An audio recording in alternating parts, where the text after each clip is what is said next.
Oh, here we are again now, and it's like no time has passed.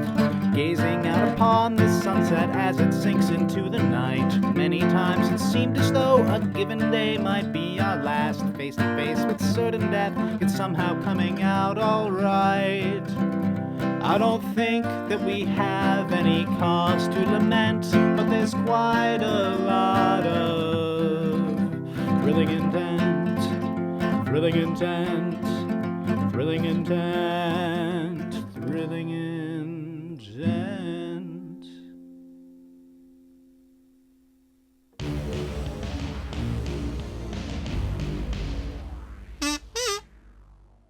You travel into the final room. On either side, beautiful cherry blossom trees that remind you of your homeland, except they're not trees. They're garish, pink, giant flamingos everywhere. Why did the 53rd Prince have those installed? Installed? You take a look around, and you get a sense of your homeland. In fact, like almost a little too much, because almost plasticky feathers seem to be hanging from these columns, and that shrine in front of you similarly also seems to be adorned with feathers, with a giant almost like, is that a golden egg sitting on the center of the shrine? Damn right it is. And you hear the peal of lightning, and as Indian applies special effects behind the stage, and the roof opens up for a moment, and a beam of sickly light shines down, and in a rain of feathers he descends, the bird god, the guardian of the shrine. Ah! Ooh, that's a good bird noise. Marcus is good. He's doing good. Squawk-a-doodle-doo, adventurers! I have to take away points for that. You've done well to make it this far. Well. A bird king. We meet again at last. Please, I'm a bird emperor. He spreads his wings. They are magnificent and very poorly made. Emperor? Why didn't I think of emperor? I suppose you're not going to part with your golden egg. With my what? No. He looks back, sees the golden egg. Of course not. That's my only son. Well. Wait, I have an idea. You could adopt the son in the other room. He doesn't have a parent. No. That's not really... I feel like you're missing the point of... Look, I'm going to fight you all so that you can't steal this egg. The time for talk is over. Vanellope flips over this fire thing. Oh my god. Huh? Okay, Vanellope, you set fire to a corner of the room. Marcus pinches the bridge of his nose. Dear God, what are they doing? Combat. Okay, so I gotta fight them and seem strong, but then let them beat me. Fuck them up a little, let them beat me. You watch as Chardonnay pulls out 2 firearms. Oh no! Why settle for the egg when we can have the golden goose? Marcus flaps his big dumb bird wings and attempts to shadow shot Chardonnay's revolvers away from her hands. You immediately fling the guns away. It won't be that easy. Look out, he's flappier than he looks. And he looks pretty flappy. Those are my guns. We'll buy you new ones. Oh, come on, don't cry about it. This is an adventure. I'm the last boss, for God's sake. Get angry so about it. Come self-aware. punch me in the face or something. Okay. As Chardonnay walks by, there's like a loose chunk of cobblestone. She's like picks it up. I'm sorry, Mr. Birdman, but I don't appreciate that, and just smacks Marcus across the face with a ball. Ow! Marcus, you're bricked across the face, and for a second you feel your demon self start to bubble to the surface. And no, you suppress it. Not the time for that. You manage to weather the blow, and ow, that actually hurt a lot. She's got a hell of an arm. Oh man, you're not gonna get to phase 2 that easily, but shit. Good job, Chardonnay. Now keep hurting him. He's weakened. And then feels really Vanellope bad. runs up with her crowbar.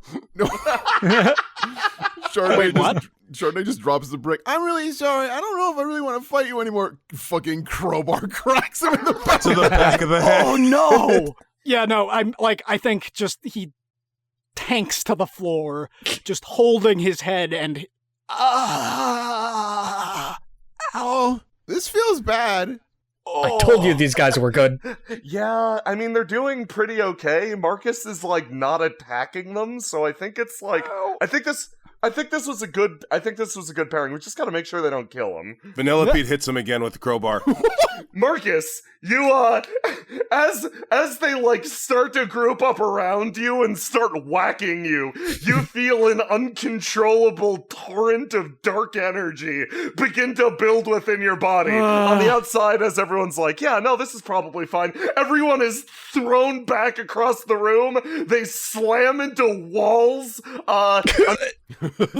Marcus, you have a split second of murderous, like, bloodlust. Like, who the fuck hits a person when they're on the ground?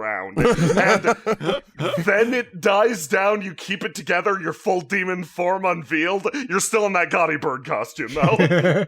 You think you look good. Increase your personality by 2. You're at 29 now. yes.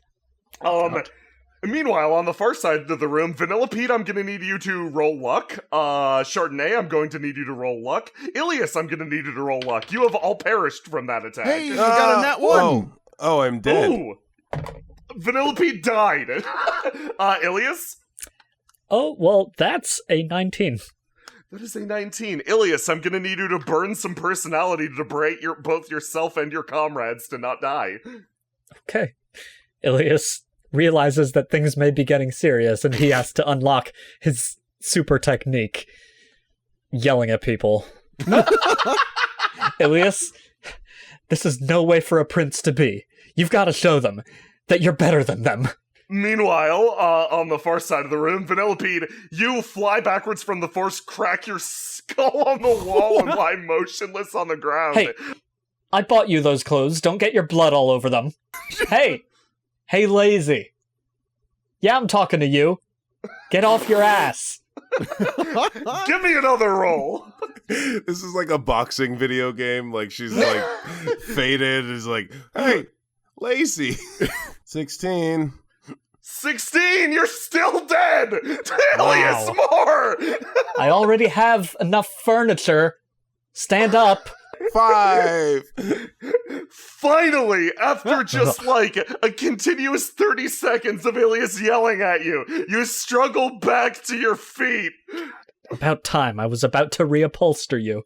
Jesus. While Vanellope was down, Marcus points a finger in her direction, summons some flames, and melts that goddamn crowbar. Vanellope, give me a d20 roll to slap flames away with the crowbar. Nat 20. Marcus, you point as she's like down on the ground. The flames arc from your hands in a very like lazy, like, come on, let's get rid of this. And they're the phantasmal kaleidoscopic flames of the end. They fly towards her. She picks up the crowbar and just smacks them away. The fire gets much worse in the corner. Why the fuck do I bother? The glow stick. What is the I didn't need a glow stick. The glow stick was me all along, and she goes in to beat him with the crowbar again. I don't care what you guys say. These guys are good. What did you Did get? you get a 20? 20. God damn it. Brennan! What? Brennan! I'm a villain. Vanellope, you swing your weapon down at the great demon bird in front of you, who's now just mostly disappointed in the course that life has taken, and you strike him in such a way that you actually drop your crowbar. You hand it over to him, but in hitting him, you manage to deal an additional amount of damage. Okay, wait. Does the fact that Marcus ends up with the crowbar mean that it's like lodged in his head or something? It's like lodged in your arm, but your demon flesh is spongy. So it's like weird. Good. Oh, good. You swing this crowbar down into him. You take a step backwards, though. The demon has the crowbar now. Oh, But great job. I guess you didn't think this one through, huh? Good thing I have a spear. Rory takes off his glasses, golden eyes glinting. I think it's about time we ended this, he says. Sprints forward. Is there still fire in this room? Are the cherry blossoms burning yet? There's still fire. Okay, yeah, great. Still He fire. sprints through a cloud of burning cherry blossoms, straight at the Bird Emperor. Then takes a hard left turn, zooms towards Vanellope, and punches her square in the gut. She goes down. What? I knew it. God, he can't see without his glasses. Vanellope, you are, the surprise attack suddenly sends you sprawling to the ground, you with your spear held aloft. Dude. Next, he runs to Ilias, picks him up from his place on the ground, and pitches him across the room. Ilias, reflex. That's a 6. You smack your face on the wall and die again. Give me a luck roll. You lowlife. You're fine. Ilias, you lie there completely winded. Don't touch me. Chardonnay finally picks up her guns. I found them. Looks around. Whoa. Where is everyone? Don't worry, Chardonnay, everything's fine. Okay. Rory turns to face Marcus and runs his tongue along serrated teeth.